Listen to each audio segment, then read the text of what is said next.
What's up, guys? So, for anyone who doesn't know or is unaware, I no longer have the GTI, the Mark V, the establishment of this channel. Currently looking at other cars. I have, bug.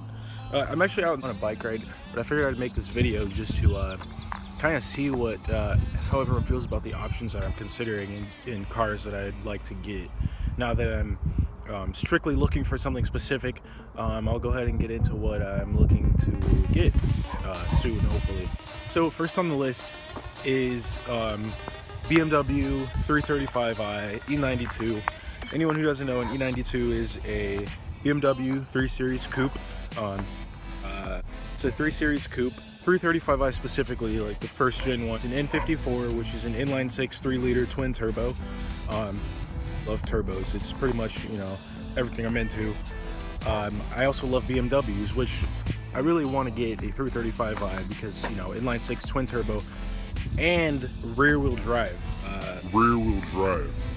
I would like to get something now that I can do skids in because, you know, coming from a GTI, it was front wheel drive. I couldn't really do any skids, I guess. You know, I did slide it a couple times in the dirt because it was front wheel drive. I also did some burnouts, you know, but, you know, stuff like that is fun. I like abusive driving, but I don't really want to get anything that's front wheel drive again. So that's why I'm considering getting a 335i. So that's first on the list. Second, well, and this is not in order, this is just, you know, just explaining my preferences. Second would be a NA Miata. So NA would mean first gen Miata. Miatas are slow. They don't really have much power, but that's not really what a Miata is about. Especially if I was to get a Miata, somewhere down the line I would eventually get a turbo kit for it and boost it, you know, because boost is cool. But with the Miata, it's really impractical. There's really not much space.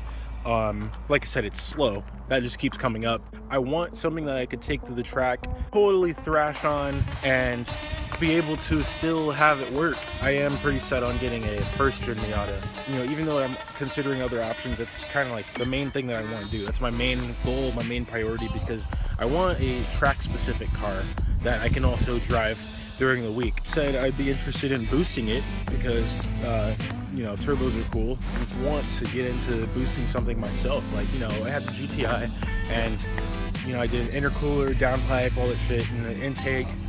And I mean, yeah, it was cool, but not anywhere near boosting a car that was not boosted already, you know? And all that stuff, that was just bolt-ons, but bolting on an entire turbo kit on a NA engine and, you know, getting all the parts installed correctly and getting it tuned and stuff, that's totally different. I just want to get sideways. I want a hydraulic handbrake. Like, I think watching Adam LZ, Taylor Ray, TJ Hunt, all these people just, I guess you could say B is for build, but you know, pretty much, and Ryan Turk, Nate Hamilton, really focused on getting a Miata, because that's what I've wanted. It's not really a dream car, but it's kind of like a dream car in a way, you know? The Volvo C30 T5. That is one of the most overlooked cars because it is a Volvo, and there's a lot of people who like Volvos, but there's also a lot of people who just don't know about them because, you know, it's that car that's different. You know, the C30 is a very, don't get me wrong, I love it, but to the naked eye, to the average person that's not a car enthusiast, the C30 is an ugly car. The back end is ugly. It doesn't really make sense the way it all like connects. The front end looks kind of normal, like a normal Volvo, but something about it to me just kind of like it just checks all boxes, you know, especially since it's like a Volvo Ford baby in a way. Like, seeing that the Mark II Focus RS was a Volvo C30 pretty much. It was, I mean, the C30 uses the Ford Focus chassis and the T5 Volvo motor, which is a turbocharged 5-cylinder. I think it's a 2.5 liter or just under that, but it's called a 2.5 single turbo. And it's got the Focus RS has the same motor. Obviously it's tuned a little better, and the Focus is probably a better car all around, but I mean, for us not having the Mark II Focus RS here in the US, but we have the C30 T5, which is not exactly the same thing, but it's along the same lines, and it's a bit cheaper. It's a lot cheaper, actually. Those C30s go for very cheap. It would be everything that I would want in a car except for being rear-wheel drive, but turbo 5-cylinder, and especially if it's coming from a Volvo, I think that's cool as shit. I've always kind of had a weird, like, odd liking of Volvos and how like weird and different their cars were, I guess you could say.